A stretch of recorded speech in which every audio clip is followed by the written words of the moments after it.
নাসরুল্লাহ ও লতিফা এই দুই তরুণ তরুণী একে অপরকে পছন্দ করতেন, ভালোবেসে তারা বিয়েও করতে চান, কিন্তু বাদ সাধে তাদের পরিবার ও গোত্র।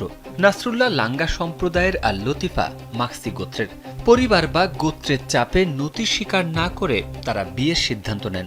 পরিকল্পনা অনুযায়ী 5 মাস আগে তারা বিবাহ বন্ধনে আবদ্ধ হন, আর এতেই ক্ষেপে যায় উভয়ের পরিবার। ফলাফল, বৃহস্পতিবার পাকিস্তানের করাচির সোহরাবগোত থানার আওতাধীন লাসিগোত এলাকায় মর্মান্তিক হত্যাকাণ্ডের শিকার হন তারা। পুলিশ ও স্থানীয় কর্মকর্তা ডিএসপি আওরঙ্গজেব খট্রকের বরাতে জানা যায়, নাসরুল্লাহর ভাই নাসিরের দেওয়া সংবাদের ভিত্তিতে পুলিশ ঘটনাস্থলে পৌঁছে ঘরের বিভিন্ন স্থানে রক্তের ছিটা দেখতে পায়। এখন যে কোনো ব্র্যান্ডের পুরাতন এসি বদলে নতুন ওয়ালটন এসিতে উপভোগ করুন 25% ছাড়।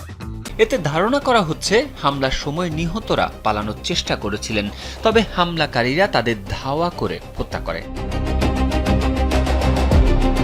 পুলিশ জানায়, ঘটনার সময় নাসরুল্লাহ বাজারে খাবার কিনতে বাইরে ছিলেন। তার অনুপস্থিতিতে বিকেলে 5 জন সন্দেহভাজন ব্যক্তি বাড়িতে ঢুকে লতিফাকে গুলি করে হত্যা করে। পরে নাসরুল্লাহ ফিরে এলে হামলাকারীরা পালানোর সময় তাকেও গুলি করে হত্যা করে। প্রত্যক্ষদর্শীদের বরাতে পুলিশ জানিয়েছে, হামলাকারীদের মধ্যে 3 জন লতিফার ভাই বলে শনাক্ত হয়েছে। অপর 2 জনের পরিচয় এখনও নিশ্চিত হওয়া যায়নি।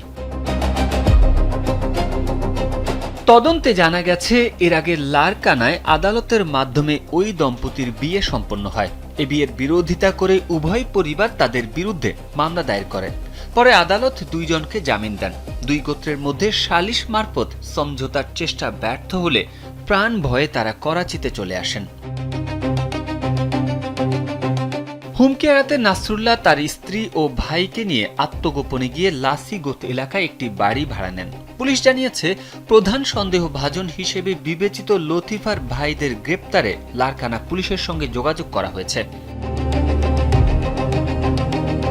তারেক আহমেদ, কালবেলা।